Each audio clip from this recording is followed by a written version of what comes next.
नमस्कार दोस्तों, जय हिंद। स्वागत है आप सभी का यूपी रेगुलर क्लासेस के इस ऑनलाइन प्लेटफॉर्म पे। और जैसा कि आपको पता है कि जो यूपी पीसीएस और आरओआर की परीक्षा है वो नज़दीक आ गई हैं, तो उसके संबंध में जो करंट अफेयर हम लोग कर रहे थे घटनासार की हाफ ईयरली की बहुत ही बेहतरीन तरीके से। और आज लेक्चर नंबर 16 है।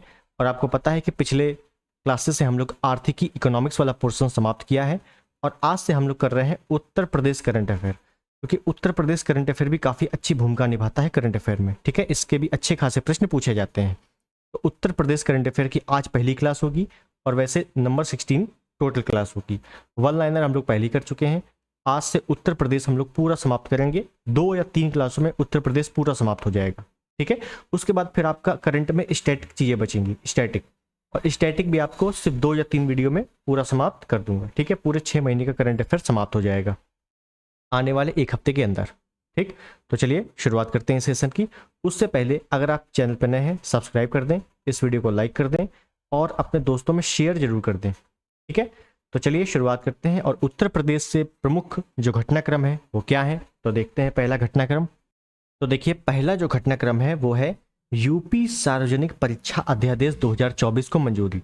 जैसा कि आपको पता है कि यूपी में जो पेपर लीक की घटनाएं लगातार हो रही थी, तो उसके संबंध में एक अध्यादेश लाया गया है।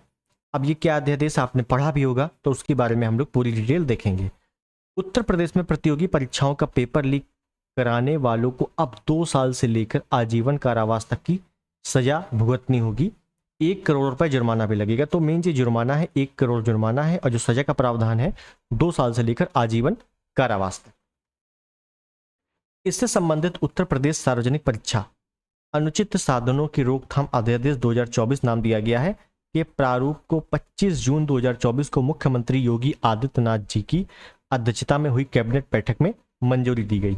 तो इस अध्यादेश को पूरी तरीके से मंजूरी मिल गई है। अभी विधानसभा सत्र न होने के कारण बिल के स्थान पर अध्यादेश के प्रारूप का प्रस्ताव पेश किया गया है। अब राज्यपाल की सहमति के बाद गृह विभाग की इसकी अधिसूचना जारी करेगा। तो कुल मिलाकर अब जारी हो गया है, आप सभी को पता है।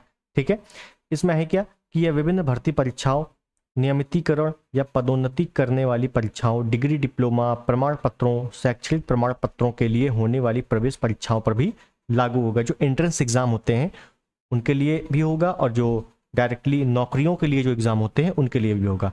इसके दायरे में प्रश्न पत्र बांटना, फर्जी सेवा योजन वेबसाइट बनाना भी शामिल है।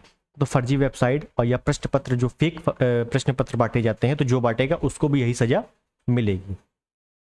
परीक्षा प्रभावित होने पर परीक्षा में आने वाले वित्तीय भार को सॉल्वर गिरोह से वसूला जाएगा। मेन पॉइंट ये है कि अगर ये केवल समझने की चीज़ें हैं, हम इनसे पूछा कुछ नहीं जाएगा, पूछा आपसे यही जाएगा कि हाँ ये लागू हो गया है कि जो भी परीक्षा प्रभावित होगी पेपर लीक के माध्यम से या किसी भी अकारण माध्यम से, तो जो सॉल्वर गैंग या जो भी अपराधी इसमें शामिल होगा उससे पूरा का पूरा खर्च वसूला जाएगा। ठीक है, तो ये बड़ी चीज़ है एक। और जो भी संस्था गड़बड़ी पाई जाएगी उनको ब्लैकलिस्ट कर दिया जाएगा, ये भी हो चुका है। संपत्ति कुर्की भी हो जाएगी। खैर, अगला देखें, ट्रांसमिशन लाइनों को जोड़ने के मामले में उत्तर प्रदेश शीर्ष राज्य। अब ये क्या इंपॉर्टेंट है, ट्रांस राज्य। तो केंद्रीय विद्युत प्राधिकरण के मई 2024 में जारी आंकड़ों के अनुसार 2023-24 में राज्य ट्रांसमिशन कंपनियों द्वारा ट्रांसमिशन लाइनों को जोड़ने के मामले में उत्तर प्रदेश देश में शीर्ष राज्य के रूप में उभरा है। तो पहली चीज आपको याद रखना है कि ट्रांसमिशन लाइनों को जोड़ने के मामले में निम्नलिखित में से कौन सा राज्य शीर्ष स्थान प्राप्त किया है, तो उत्तर प्रदेश। ऐसे क्वेश्चन आएंगे। 2022-23 में भी उत्तर प्रदेश राज्य उपयोगिताओं की सूची में शीर्ष रहा था। 2023 में राज्य सरकार के स्वामित्व वाली Uttar Pradesh power transmission corporation limited ने 220 केवी या उससे अधिक के 1460 CKM सर्किट किलोमीटर ट्रांसमिशन लाइनें जोड़ी गई हैं। तो कुल मिला के इन्हीं सब चीज़ों में उत्तर प्रदेश पहले स्थान पर है। उत्तर प्रदेश के बाद गुजरात इस मामले में दूसरे स्थान पर रहा है। तो ये भी इंपॉर्टेंट लाइन है। तो पहले नंबर पे उत्तर प्रदेश है, दूसरे नंबर पे गुजरात है। सरकारी company Gujarat energy transmission corporation limited ने 2023-24 में 898 CKM ट्रांसमिशन लाइन जोड़ी है। कितनी लाइन जोड़ी है ये आपसे कभी नहीं पूछा जाएगा। सिर्फ पहले नंबर पे यूपी है, दूसरे नंबर पे गुजरात है, तीसरे नंबर पे तमिलनाडु है। मेन तीसरे नंबर पे तमिलनाडु है।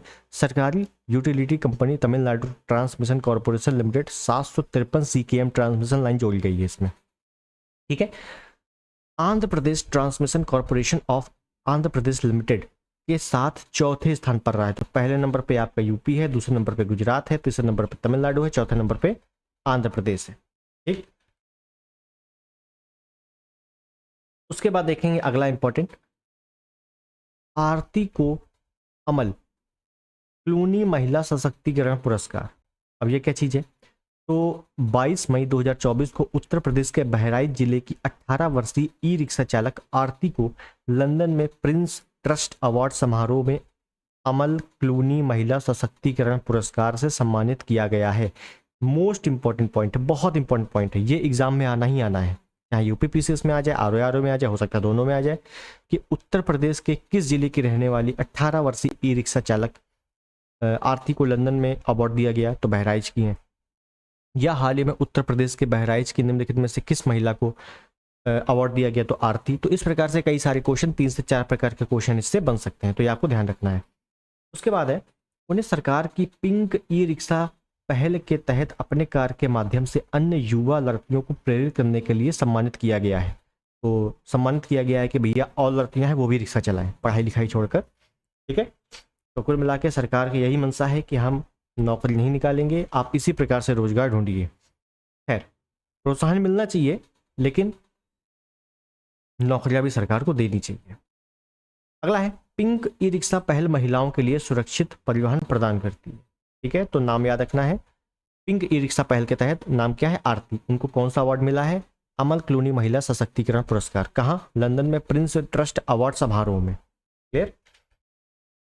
यह पुरस्कार समारोह इंग्लैंड के लंदन में स्थित बकिंघम पैलेस में आयोजित किया गया था। यह भी इंपॉर्टेंट पॉइंट है कि यह अवार्ड कहाँ मिला है? लंदन में तो मिला है, लेकिन किस जगह पे?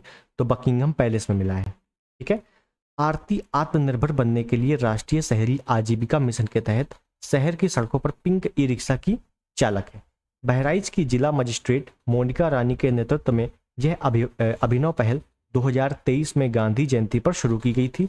इसका उद्देश्य महिलाओं को सशक्त बनाने के लिए बैंक ऋण के माध्यम से वित्तीय सहायता प्रदान करना है। अमल क्लूनी महिला सशक्तिकरण पुरस्कार के नाम प्रसिद्ध अंग्रेजी बैरिस्टर अमल क्लूनी के नाम पर रखा गया है। यह पुरस्कार British charity Prince trust international द्वारा प्रायोजित है। कुल मिला के नाम क्या है? किसके तहत ये रिक्शा चलाती हैं? तो पिंक ई रिक्शा पहल है। कहाँ अवार्ड मिला है? किसके द्वारा दिया गया है? किस जगह दिया गया है? केवल इतना आपको याद रखना है। उसके बाद अगला पॉइंट देखें हम लोग, आरबीआई ने पूर्वांचल सहकारी बैंक का लाइसेंस रद्द किया है। तो लाइसेंस एक रद्द हो गया है, किसका है? तो भारतीय रिजर्व बैंक आरबीआई ने उत्तर प्रदेश के गाजीपुर का है, पूर्वांचल में तो है, स्थित पूर्वांचल सहकारी बैंक का लाइसेंस रद्द कर दिया। तो आपसे सिंपल सा क्वेश्चन ये पूछा जाना है कि हाल ही में उत्तर प्रदेश के निम्नलिखित में से किस बैंक का लाइसेंस रद्द कर दिया गया है? तो पूर्वांचल सहकारी बैंक, कहाँ पे? गाजीपुर में स्थित है। ठीक है, इस प्रकार से वन लाइनर टाइप के क्वेश्चन पूछे जाते हैं। जो जो इंपॉर्टेंट है वो पूरा बताऊंगा, जो इंपॉर्टेंट नहीं है वो नॉर्मल आप पढ़ो। ठीक है, चलो आगे। यूपी का पहला इको फ्रेंडली रोमा क्लस्टर, यूपी का पहला इको फ्रेंडली रोमा क्लस्टर, ये क्या चीज है? तो 16 मई 2024 को वैज्ञानिक एवं औद्योगिक अनुसंधान परिषद के central institute of medicinal and aromatic plants ने बाराबंकी के भगौली गांव में उत्तर प्रदेश का पहला सस्टेनेबल एरोमा क्लस्टर लॉन्च किया है। कहां पर? बाराबंकी के भगौली गांव में। मोस्ट इंपॉर्टेंट पॉइंट यहीं पर है आपका केवल। ठीक है, तो यूपी का पहला इको फ्रेंडली रोमा क्लस्टर लॉन्च किया गया, कहां? बाराबंकी में। बाराबंकी में भी कहां? भगौली गांव में। ठीक है, और यूपी का पहला है। CIM AP द्वारा 30 किसानों ने भूमि पर पर्यावरण अनुकूल तरीके से सुगंधित पौधों की खेती कर सस्टेनेबल एरोमा क्लस्टर विकसित किया गया। ठीक है, तो पौधों को लगाया गया है, पौधरोपण किया गया है इसमें। CIMAP ने क्लस्टर में उच्च उपज देने वाली पुदीना की किस्म लगाई गई है। तो ये इंपॉर्टेंट है, किसकी किस्म लगाई गई है? तो पुदीना की। यह पौधों के कीटों और बीमारियों रहित जैविक तनाव के प्रति प्रतिरोधी है। क्लियर है? चलिए अगला देखेंगे। केवल क्लस्टर कहाँ लगाया गया याद रखना है, भगौली गांव में, बाराबंकी में। उसके बाद इंपॉर्टेंट पॉइंट है कि उत्तर प्रदेश के 6 नए उत्पादों को GI टैग प्रदान किया गया है। अब GI टैग जो मिलता है तो भौगोलिक संकेतक जिसको कहा जाता है तो काफ़ी इंपॉर्टेंट हो जाता है। तो अप्रैल 2024 में उत्तर प्रदेश राज्य के 6 नए उत्पादों को जीआई टैग मिला है। उत्तर प्रदेश ने भारत में सबसे अधिक जीआई टैग उत्पाद प्राप्त करने वाले राज्य के रूप में अपना स्थान बना लिया है। तो कुल मिला के अगर देखा जाए कि भारत में सबसे अधिक जीआई टैग किस राज्य को प्राप्त है, तो यूपी को प्राप्त है। ठीक है, तो ये आपको ध्यान रखना है। उसके बाद इस प्रकार वर्तमान में उत्तर प्रदेश के कुल 75 उत्पादों को जीआई टैग मिल चुका है। 75 जिले हैं, 75 जीआई टैग हैं, बिल्कुल ऐसे याद करना है। यूपी में कितने जिले? 75। और यूपी में कितने जीआई टैग? 75। वहीं 58 जीआई टैग प्राप्त करके तमिलनाडु दूसरे स्थान पर है। अगर देखो पहले नंबर पे यूपी है जीआई टैग में, और दूसरे नंबर पे कौन है भैया? तो तमिलनाडु है। यूपी में 75 जीआई टैग हैं टोटल, और तमिलनाडु में कितने हैं? 58। ठीक है, इन 6 नए उत्पादों में वाराणसी की तिरंगी बर्फी इंपॉर्टेंट। हाल ही में उत्तर प्रदेश में तिरंगी बर्फी को जीआई टैग प्रदान किया गया।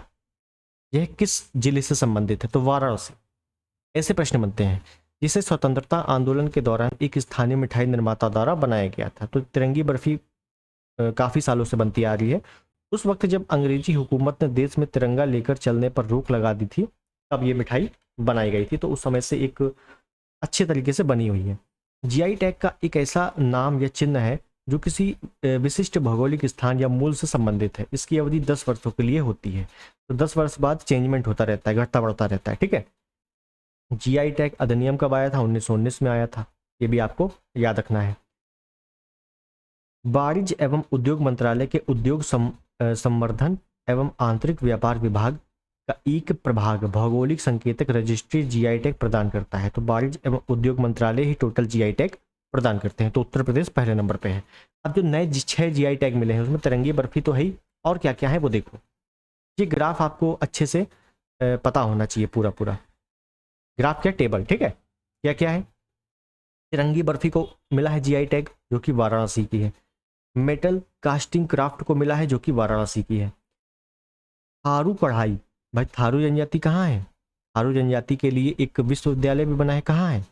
लखीमपुर खीरी में तो बना है। तो बस थारू कढ़ाई लखीमपुर खीरी। बेंत और बांस, बेंत कहाँ बनाए जाते हैं? ओडीओपी में बहुत पढ़ा है, और मैंने यूपीजीके में बहुत पढ़ाया है, बरेली में। जरदोजी शिल्प बरेली की, और hand block print textile Hapur का, हापुड़ में भी पिलखुआ। ठीक है, तो ये 6 जीआई टैग नए मिले हैं, इनको अच्छे से याद कर लेना है। आगे देखेंगे, नईमा खातून एएमयू की पहली महिला कुलपति। एएमयू अलीगढ़ मुस्लिम विश्वविद्यालय, अलीगढ़ मुस्लिम यूनिवर्सिटी। तो अलीगढ़ मुस्लिम यूनिवर्सिटी की जो नई महिला, पहली महिला कुलपति बनी है, पहली महिला है तो काफ़ी इंपॉर्टेंट हो जाता है। तो नईमा खातून, हाल ही में नईमा खातून को अलीगढ़ मुस्लिम विश्वविद्यालय की पहली महिला कुलपति के रूप में नियुक्त किया गया है। ठीक है, विश्वविद्यालय के विजिटर के रूप में कार्यरत राष्ट्रपति द्रौपदी मुर्मू द्वारा उनके नाम की मंजूरी दिए जाने के बाद शिक्षा मंत्रालय ने प्रोफेसर खातून की नियुक्ति के लिए अधिसूचना जारी की। प्रोफेसर खातून को कार्यभार ग्रहण करने की तारीख से 5 वर्ष की अवधि या 70 वर्ष की आयु प्राप्त करने तक, जो भी पहले हो जाए, कुलपति के रूप में नियुक्त किया गया है। जैसे वो होता है ना कार्यकाल, जैसे कैग का कार्यकाल कितना है? 6 वर्ष या 65 वर्ष, जो पहले हो जाए। उसी प्रकार से अलीगढ़ मुस्लिम यूनिवर्सिटी की जो कुलपति हैं नईमा खातून, उनका कार्यकाल कितना है? 5 वर्ष या 70 वर्ष, जो पहले हो जाए। ठीक है, समझ गए आप लोग? अगर 70 वर्ष से मान लो 60 वर्ष की हैं तो 5 वर्ष लागू होगा, मतलब 65 वर्ष तक रिटायरमेंट हो जाएगा। और अगर मान लो 67 वर्ष की हैं तो फिर 70 वर्ष होने में 3 ही साल लगेगा, तो फिर 70 वर्ष में रिटायरमेंट हो जाएगा। तो इस प्रकार से ये रिटायरमेंट चलता है। आगे देखें, एएमयू को वर्ष 1877 में सर सैयद अहमद खां द्वारा मॉम्पटन एंग्लो ओरिएंटल कॉलेज के रूप में स्थापित किया गया था। और फिर इसका एएमयू नाम कब पड़ गया था? 1920 में पड़ गया था। ये आपने मॉडर्न हिस्ट्री में खूब पढ़ा होगा। ठीक है, चलिए ये क्लियर हो गया। आगे देखेंगे, वाराणसी में 7वीं ISARC समन्वय समिति की बैठक हुई है। इसमें क्या इंपॉर्टेंट है? 28 मार्च 2024 को वाराणसी में स्थित अंतर्राष्ट्रीय चावल अनुसंधान संस्थान, याद रखना है, अगर आपसे पूछा जाए दक्षिण एशिया का अंतर्राष्ट्रीय चावल अनुसंधान संस्थान कहाँ पे है, तो वाराणसी में है। और अगर आपसे पूछा जाए अंतर्राष्ट्रीय विश्व में अंतर्राष्ट्रीय चावल अनुसंधान संस्थान कहाँ पे है, तो मनीला फिलीपींस में है। ठीक है, तो बस वही है कि अंतर्राष्ट्रीय चावल अनुसंधान संस्थान दक्षिण एशिया क्षेत्रीय केंद्र में 7वीं ISARC समन्वय समिति की बैठक हुई। बैठक में भारत, बांग्लादेश, श्रीलंका और नेपाल के वरिष्ठ कृषि अधिकारी शामिल हुए। बैठक की अध्यक्षता अंतर्राष्ट्रीय चावल अनुसंधान संस्थान के अंतरिम महानिदेशक अजय कोहली द्वारा की गई। ठीक है, ये नाम याद रखना है। आगे देखें, इसमें ज़्यादा इंपॉर्टेंट नहीं है, बस इतना याद रखना है कि वो बैठक हुई थी बस। अगला इंपॉर्टेंट है DMS-RDE कानपुर द्वारा सबसे हल्की बुलेट प्रूफ जैकेट का विकास। तो अपने कानपुर ने क्या किया है कि सबसे हल्की बुलेट प्रूफ जैकेट का निर्माण किया है। अब इसमें क्या इंपॉर्टेंट है ये देखिए। रक्षा अनुसंधान एवं विकास संगठन, जिसको DRDO बोला जाता है, DRDO के कानपुर स्थित रक्षा सामग्री एवं भंडार अनुसंधान एवं विकास प्रतिष्ठान ने देश का सबसे हल्का बुलेट प्रूफ जैकेट सफलतापूर्वक विकसित किया है। यह जैकेट 17051 के स्तर लेवल 68 के गोला बारूद से सुरक्षा प्रदान करने में सक्षम है। यह जैकेट नए डिजाइन दृष्टिकोण पर आधारित है, जहां पर नवीन प्रक्रियाओं के साथ ही नई तरह की सामग्री का उपयोग किया गया है। मतलब इसमें नया सामग्री का उपयोग किया गया है, इतना याद रखना है। और सबसे हल्की जैकेट का प्रयोग किसने किया है? कानपुर ने किया है। यही आपसे क्वेश्चन पूछा जाना है, यही इसमें इंपॉर्टेंट क्वेश्चन बनता है। क्लियर है? आगे देखेंगे। IIIT ने बनाई हाईटेक डेटा चिप। तो IIIT ने हाईटेक डेटा चिप बनाई है। ये क्या है? तो उत्तर प्रदेश के प्रयागराज स्थित संस्थान IIIT कौन सा? इलाहाबाद का, प्रयागराज का। तो प्रयागराज के वैज्ञानिकों ने गोपनीय डेटा की सुरक्षा हेतु एक आधुनिक डेटा चिप तैयार किया है। इस आधुनिक डेटा चिप को IIIT के इलेक्ट्रॉनिक्स एंड कम्युनिकेशन विभाग के प्रोफेसर मनीष गोस्वामी ने तैयार किया है। चिप का सफलतापूर्वक परीक्षण हो चुका है। ठीक है, चिप सभी महत्वपूर्ण डेटा को सुरक्षा प्रदान करने में सक्षम है। चिप का उपयोग सभी इलेक्ट्रॉनिक्स यंत्रों, मोबाइल फोन, कंप्यूटर, लैपटॉप सभी में किया जा सकता है। ठीक, तो एक प्रकार की बढ़िया चिप ये बनाई है किसने? प्रोफेसर मनीष गोस्वामी ने। IIIT ने, कहाँ के? प्रयागराज के। ठीक है, चीज इसमें इंपॉर्टेंट है। आगे देखें, पहला स्वदेशी क्रेस फायर टेंडर। पहला स्वदेशी क्रेस फायर टेंडर, ये क्या चीज है? भारत की पहली स्वदेशी रूप से निर्मित क्रेस फायर टेंडर दमकल का निर्माण व विकास भारतीय MSME फर्म नोएडा द्वारा किया गया है। इसे निर्मित करने के बाद भारतीय वायुसेना को इसकी डिलीवरी की गई है। इसके निर्माण के लिए भारतीय वायुसेना ने नोएडा की MSME फर्म को 291 करोड़ रुपए का टेंडर दिया था। मतलब नोएडा को क्या था कि भारतीय वायुसेना ने टेंडर दिया था स्वदेशी क्रेस फायर टेंडर के लिए, दमकल के लिए। तो उसमें खर्च कितना आया? 291 करोड़ रुपए। किसने बनाया? नोएडा ने। ये इंपॉर्टेंट है, कहाँ बना? नोएडा में। ठीक है, चलो नेक्स्ट। प्रोजेक्ट प्रवीण के तहत कौशल प्रशिक्षण।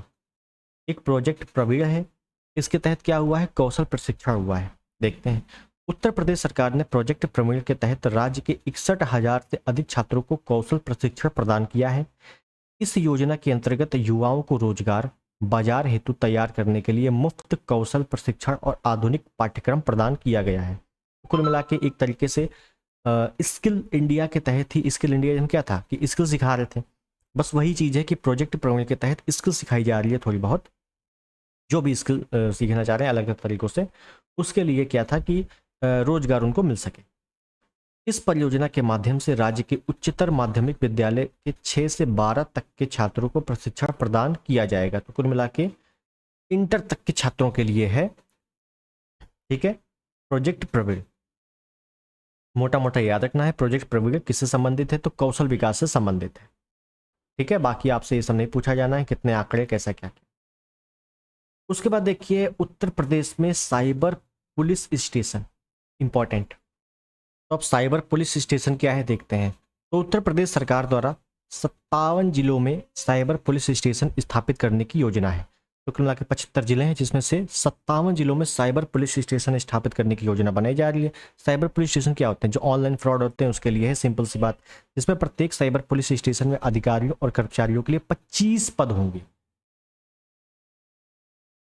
राज्य सरकार ने राष्ट्रीय और वैश्विक स्तर पर साइबर अपराधी की बढ़ती घटनाओं के जवाब में राज्य के सभी 75 जिलों में साइबर पुलिस स्टेशन स्थापित करने का निर्णय लिया गया है।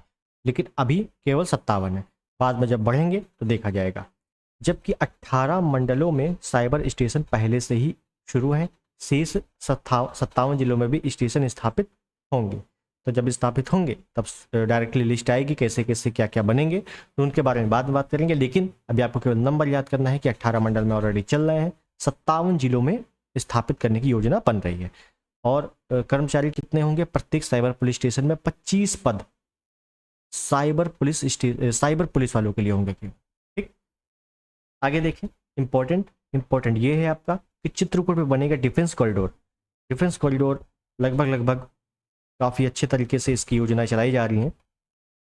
देश में उत्तर प्रदेश रक्षा उत्पाद के क्षेत्र में आगे बढ़ रहा है।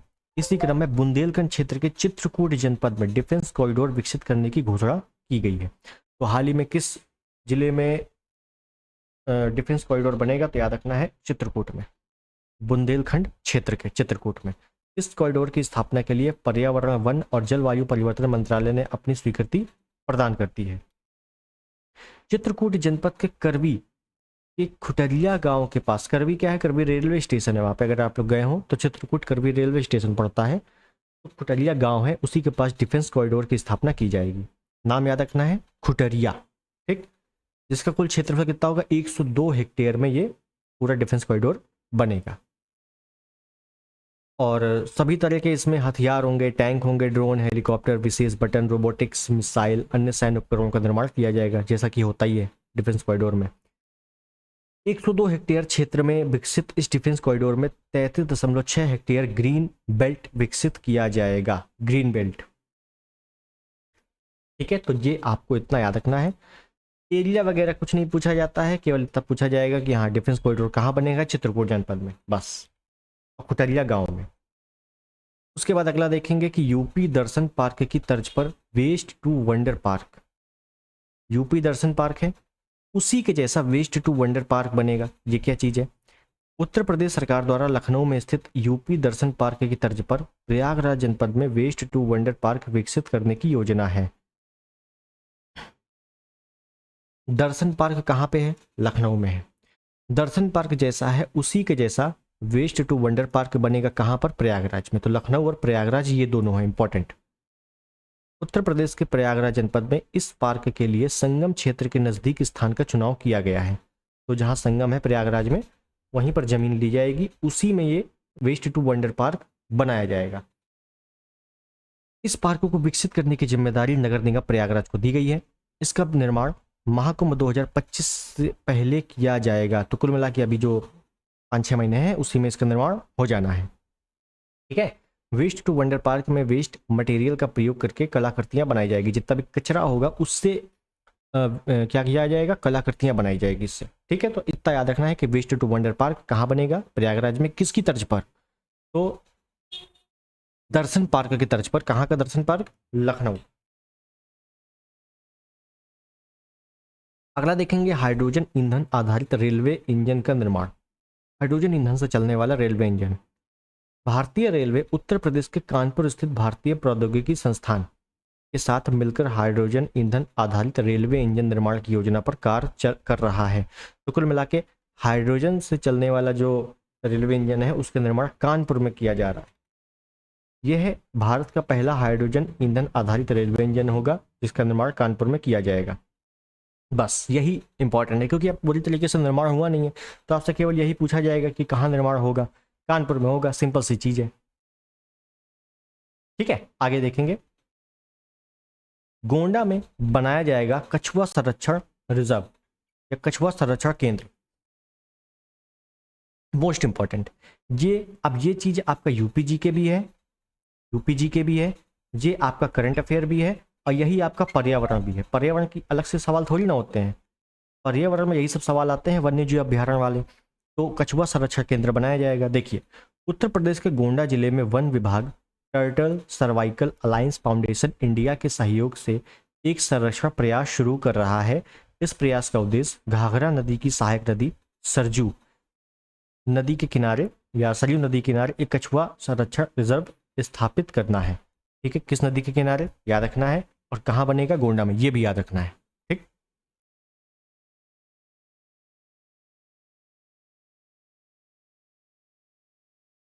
आगे देखेंगे, कानपुर में पहला गोला बारूद मिसाइल विनिर्माण परिषद का उद्घाटन। तो कानपुर में कई चीजें हैं, कानपुर में आज की डेट में हम लोगों ने इस वीडियो में कई चीजें देखी हैं, ठीक है, याद रखना है। उत्तर प्रदेश मुख्यमंत्री योगी आदित्यनाथ ने 26 फरवरी 2024 को कानपुर में प्रदेश का पहला गोला बारूद मिसाइल विनिर्माण परिसर का उद्घाटन किया।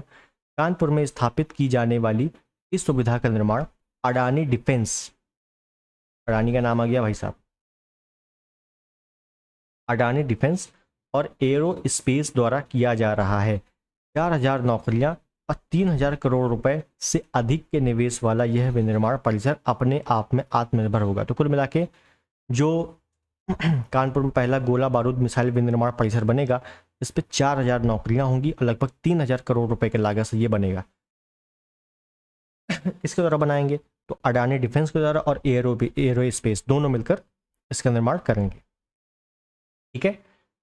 चलिए आगे देखेंगे, देश की पहली डिजिटल साइबर फॉरेंसिक लैब,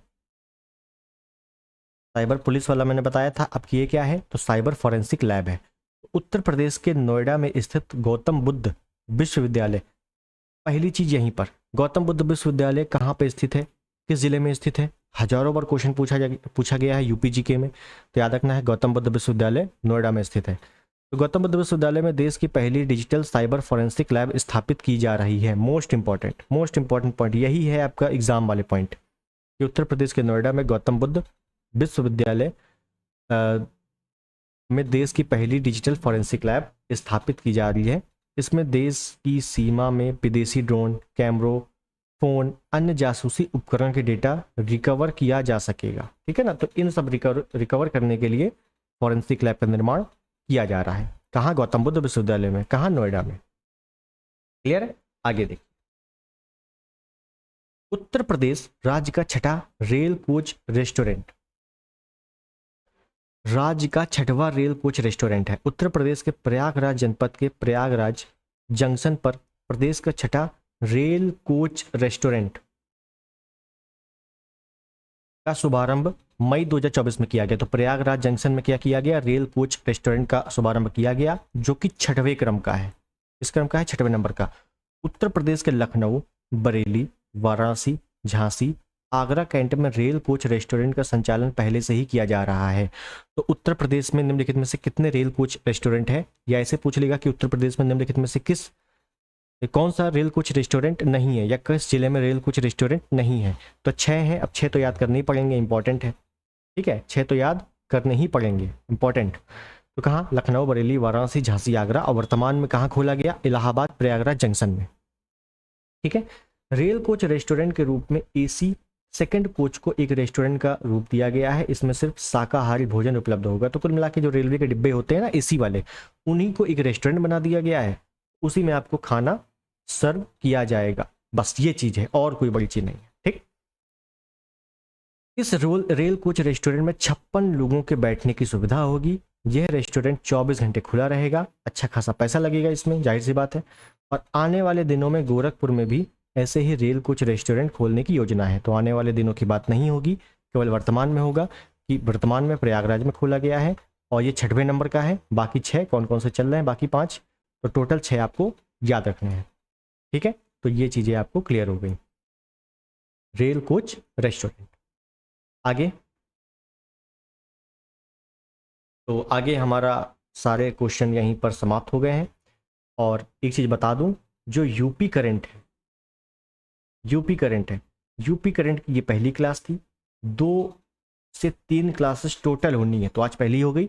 हो सकता है एक ही क्लास या 2 क्लासों में यूपी करंट आपके 6 महीने का पूरा समाप्त हो जाए, बहुत ही बेहतरीन तरीके से, ठीक है। और यूपी करंट को हल्के में नहीं लेना है, यूपी करंट आता है सब एग्जामों में, तो इनको अच्छे से पढ़ना है। क्लियर है? तो मिलते हैं अगले वीडियो में, तब तक के लिए नमस्कार, जय हिंद, वंदे मातरम।